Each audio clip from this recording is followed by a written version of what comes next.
Eh bien, ces sanctions visent principalement la garde rapprochée de Nicolás Maduro et plus exactement les chefs des services de police, de la garde nationale ou encore des services de renseignement, ceux qui sont responsables des arrestations massives des opposants politiques au président vénézuélien. Alors la Maison-Blanche impose des sanctions financières, notamment le gel des avoirs aux États-Unis et leur impose aussi des restrictions de visa pour les empêcher de voyager. Mais Joe Biden ne touche pas aux exportations de pétrole vénézuélien, la principale ressource économique du pays et du pouvoir. Il faut dire que des entreprises américaines continuent d'en acheter. Alors, ce sont des mesures ciblées qui visent notamment à briser les rangs autour du président vénézuélien pour qu'il se retrouve isolé. Washington, qui a reconnu son opposant politique, Edmundo González, comme le vainqueur de la dernière élection présidentielle.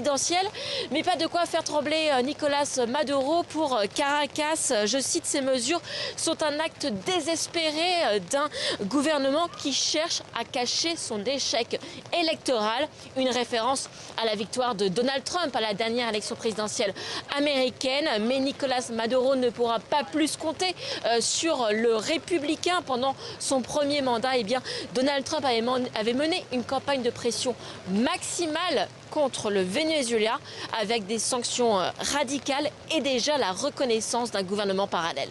Fanny Chauvin en direct de New York pour TV5 Monde. Merci Fanny pour ces précisions.